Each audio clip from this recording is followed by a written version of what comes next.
কুর্নিশ কুর্নিশ কুর্নিশ কুর্নিশ জানাই সবাইকে। ভাবছেন হঠাৎ করে এই অন্ধকার কেন হলো? শুনুন তবে, প্রতিটি নিঝুম অন্ধকারের আড়ালে থাকে এক চির উদ্ভাসিত আলোর রশ্মি রেখা, যে রশ্মি একে একে পুঞ্জীভূত হয়ে সৃষ্টি হয় এক নতুন দিগন্তের সূচনা, এক নবজাগরণের সূচনা। আজ এই সন্ধ্যায় আলো আমরা দেখব, তবে গল্পের অনুসরণ করে আমরা আলোর সন্ধানে যাব। গল্প শুনব ভক্ত এবং ভগবানের, এক নিবিড় ভালোবাসার। যে গল্পে শুনবেন ঈশ্বরের ইচ্ছাকর্মে যুক্ত হয়ে কেমন করে ভক্ত তাঁকেই লাভ করে। ঈশ্বরের বরপুত্র আমরা, রাজাধিরাজের অমৃত পুত্র আমরা। কখনো প্রবৃত্তির ফেরে যদি আমরা তাঁকে ভুলে যাই, উনি কিন্তু আমাদের ভুলে যান না, বরং তার অমৃত বাণীদ্বয় বারবার ঝরে শ্রীমুখ হতে। আমি একটি মানুষের জন্যে গোটা সাম্রাজ্য ত্যাগ করতে পারি। মনে রেখো, আমি একটি মানুষের জন্যে গোটা সাম্রাজ্য ত্যাগ করতে পারি। ওরে, মানুষ আমার আয়, প্রেম আমার ব্যয়। সেই লোকত্রাতা, লোকপ্রিয়, সর্বজন হিতকারী, মানব দরদি কখনো কাউকে ভুলে যান না। ধরে রাখেন নিজের অন্তরে সর্বব্যাপী সত্তা হয়ে। যা দেখেছি আমরা তাঁর তৎকালীন লীলা সমাবেশে, এবং দেখছি এখনো তাঁরই জীবন্ত প্রতিভূ, উজ্জ্বল তত্ত্ব বা প্রতীক আচার্যদেবের মধ্যে। যার মধ্যে তিনি বিরাজমান, তাঁকে অনুসরণ করে জীবনে প্রভুকে লাভ করার যজ্ঞে এগিয়ে যাওয়া আমাদের জীবনের এক এবং একমাত্র উদ্দেশ্য। যার প্রতিটি চলন, আচরণ, কথার প্রতিটি মুহূর্তে সাড়াপ্রবণ করে তুলে অন্তরাসত্তার। আজকের এই গল্পের রচনা তাঁর পুণ্য আগমনকে কেন্দ্র করে। আমরা সার্থক হয়েছি, ধন্য হয়েছি তার পুণ্য আগমনে। দাদারা, মায়েরা, চলুন চলে যাই সেই গল্পের রাজ্যে, করে আসি কয়েক মুহূর্তের ভ্রমণ। পরম পূজ্যপাদ শ্রী শ্রী দাদার ইচ্ছাকে পরিপূর্ণ করতে এক অভিনব রূপে রূপায়িত করলেন এক সুবিশাল কর্মযজ্ঞ। তারই পুত্র পরম পূজ্যপাদ শ্রী শ্রী অবিন্দা। 2021 সালের শেষে শ্রী শ্রী দাদার মহাপ্রয়াণের পর আচার্যরূপে অভিষিক্ত হলেন আমাদের পরম পূজ্যপাদ শ্রী শ্রী আচার্যদেব। তারপরই পিতাপুত্রের অমীয় লীলার শুভ সূচনায় সৃষ্টি হল এক বিশাল ইষ্টকর্ম, সর্বজন হিতে দীক্ষাপত্রের সমীক্ষা কর্ম। দীক্ষাপত্রের সমীক্ষা কর্ম, সংক্ষেপে ডিপি ওয়ার্কস। 2022 সালের মধ্যভাগে ঠাকুরবাড়ি যাওয়ার ডাক পড়ল প্রত্যেক রাজ্যের, প্রতিটি জেলার, প্রত্যেকটি পিনকোডের সকল গুরুভাইদের।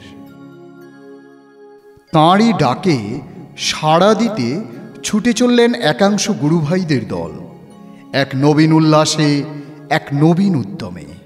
18 জুলাই 2022 সাল সকাল 9টায় ফিলান্থ্রপি সম্মুখস্থ নাটমণ্ডপে জনসমাগমে পরিপূর্ণ সবাই অপেক্ষারত পরম পূজ্যপাদ শ্রী শ্রী আচার্যদেবের জন্য। কিছুক্ষণের মধ্যেই আগমন ঘটল তাঁর। আসনে অধিষ্ঠিত হতেই প্রণাম জানালেন উপস্থিত ভক্তমণ্ডলী। তাঁর শ্রীমুখে নিঃসৃত হল প্রথম বাক্য। ঠাকুর বলেছেন, আমি একটি মানুষের জন্যে গোটা সাম্রাজ্য ত্যাগ করতে পারি। আমি একটি মানুষের জন্যে গোটা সাম্রাজ্য ত্যাগ করতে পারি। তারপর বললেন, কোভিড-19 মহামারী অর্থাৎ করোনাকালীন সময়ে আমরা অনেকেই অনেকের থেকে বিচ্ছিন্ন হয়ে গেছি, হারিয়েছি অনেককে। কিছু গুরুভাইরা আমাদের ছেড়ে চলে গেছেন, এবার পালা সবাই সবার খোঁজখবর নেওয়ার। ঠাকুরের সৎমন্ত্রে দীক্ষা প্রচুর হয়েছে, এবার তাদেরকে পুনরায় সঞ্জীবিত করতে হবে। এমনই আরও কিছু মানবসেবী, মানব সন্ধানী, লোকসংগ্রহকারী সম্ভাষণে সিক্ত করলেন সবাইকে। তাঁর সম্ভাষণে আপ্লুত ভক্তমণ্ডলী আনন্দে উদ্যম, তার মুখ থেকে নতুন ইষ্টকর্মের বার্তা পেয়ে আবেগপ্রবণ হয়ে আবারও ছুটে যাওয়া হলো আনন্দবাজার ভবনের ত্রিতলে। এক বিপুল সমাগমের মধ্যে উপস্থিত হলেন এই ইষ্টকর্মের মূল কাণ্ডারি পরম পূজ্যপাদ শ্রী শ্রী অবিন্দা।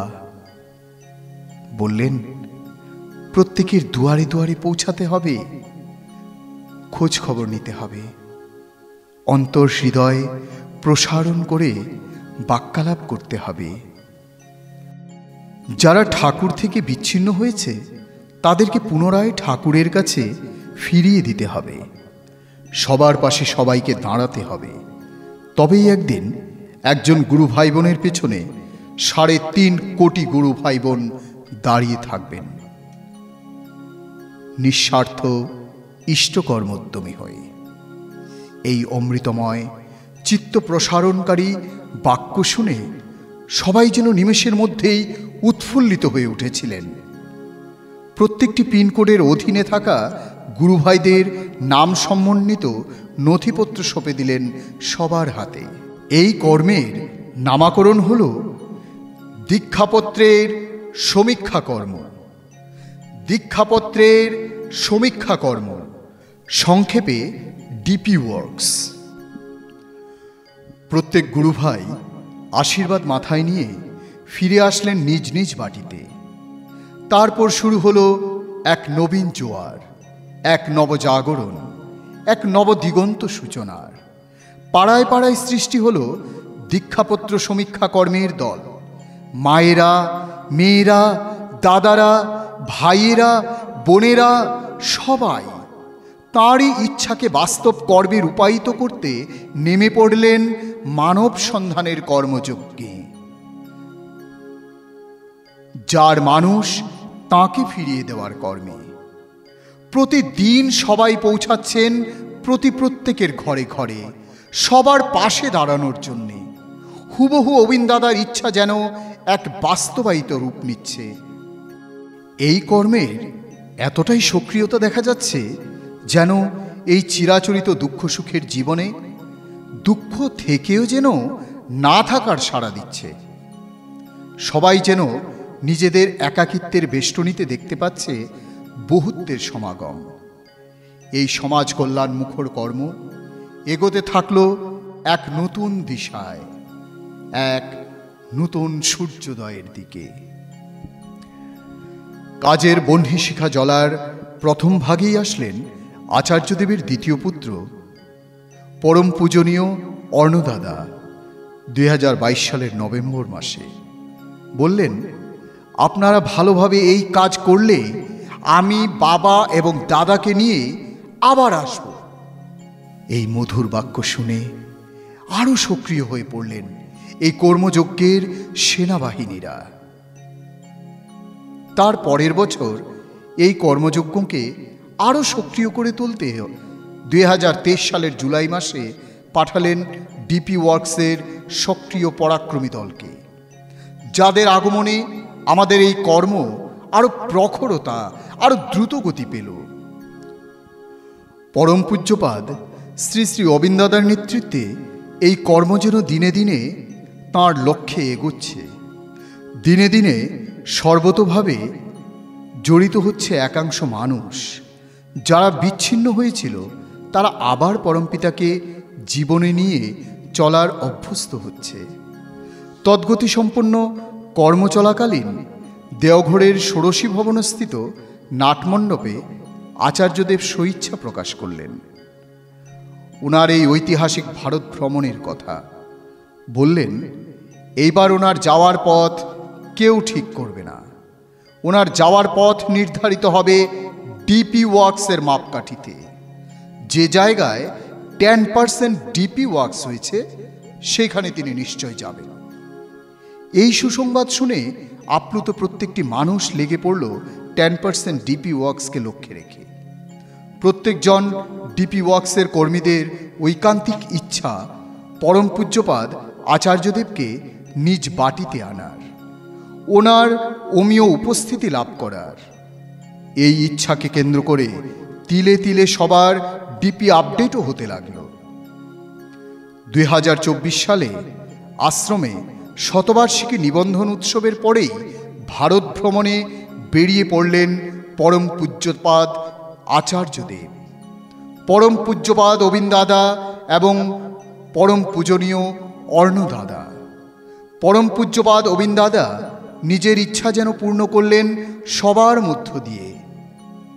করিয়ে নিলেন 10% আপডেট ডিফুতেও।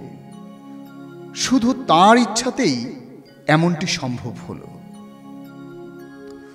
ভারত ভ্রমণের প্রথম তালিকাতেই নাম ভেসে উঠল ডিফু সদরের। এই বার্তা পেয়ে ডিফুবাসী খুবই আনন্দিত। আর হবে নাই বা কেন? কত যুগের সাধনা, অন্তরতম প্রার্থনায় সাড়া দিতে প্রভুর আগমন বার্তা আনন্দের অশ্রু জলজ্জল হয়ে ভেসে উঠল সবার চোখে।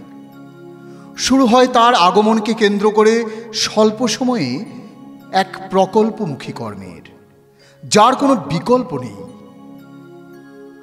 এ একমাত্র সম্ভব শুধু তাঁরই আগমন হলে। সবাই ছড়িয়ে ছিটিয়ে লেগে পড়লেন তার আগমনের বার্তা বিলাতে। সবাই যেন নিজের সাধ্যের অপার হয়ে গা ঢেলে দিলেন এই কর্মে।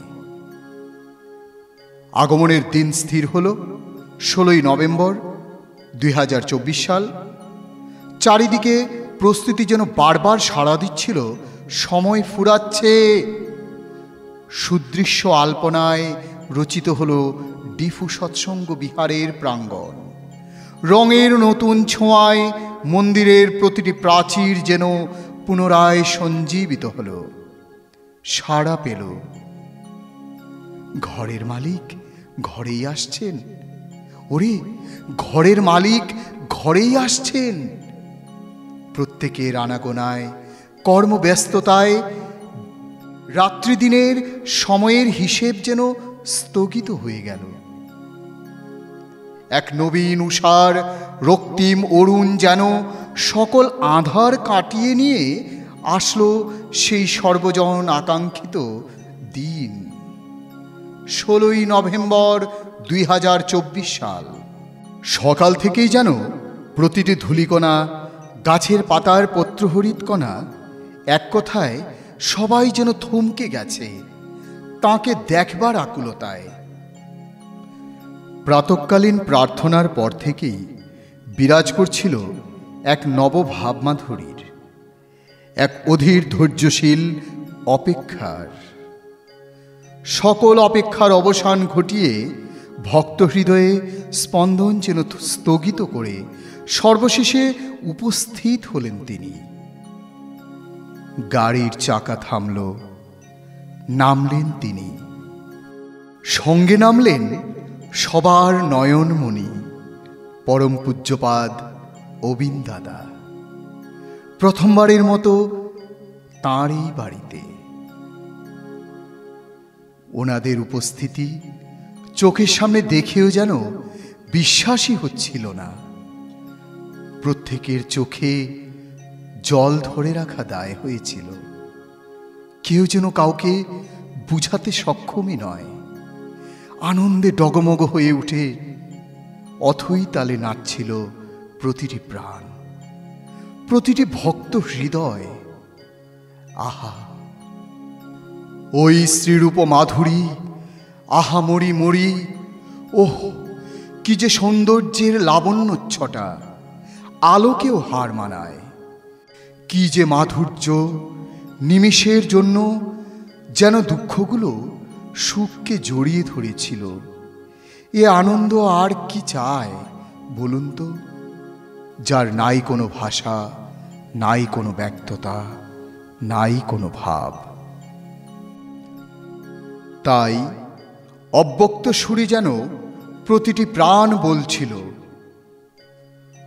মোদের শূন্য ধরা পূর্ণ হল তোমার আগমনে, অপেক্ষায় রয়েছি আমি পথের হদিশ গুণে। মোদের শূন্য ধরা পূর্ণ হল তোমার আগমনে, অপেক্ষায় রয়েছি আমি পথের হদিশ গুণে। আহা তোমার সঙ্গে প্রাণের খেলা, প্রিয় আমার ওগো প্রিয়, বড় উতলা আজ পরাণ আমার, খেলাতে হার মানবে কি?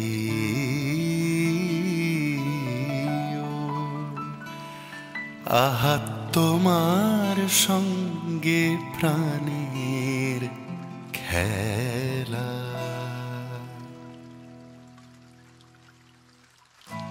একটি নমস্কারে প্রভু, একটি নমস্কারে সকল দেহ লুটিয়ে পড়ুক তোমার এ সংসারে, সমস্ত মন পড়িয়া থাক তব ভবন দ্বারে। একটি নমস্কারে প্রভু, একটি নমস্কারে। আবারও কুর্নিশ জানাই সবাইকে। সত্যি সকলের সম্মিলিত প্রচেষ্টাই শুধু সম্ভব এই কর্মের লক্ষ্যে পৌঁছাতে। তবে এইটুকুতে আমরা থামব না, আমরা তাঁর ইচ্ছাকে পরিপূর্ণ করতে আবারও বেরিয়ে পড়ব মানুষ সন্ধানে, সবার খোঁজে। এবার লক্ষ্য ডিপি আপডেট 40% করার। সংকল্প শুধু একটাই, তাঁর মানুষকে তাঁর কাছে ফিরিয়ে দেব, তাঁর মানুষকে তাঁর কাছে ফিরিয়ে দেব। আবারও যেন তাঁর সান্নিধ্য লাভ করি এই ভূমিখণ্ডে, এই ডিফু সৎসঙ্গ বিহার প্রাঙ্গণে।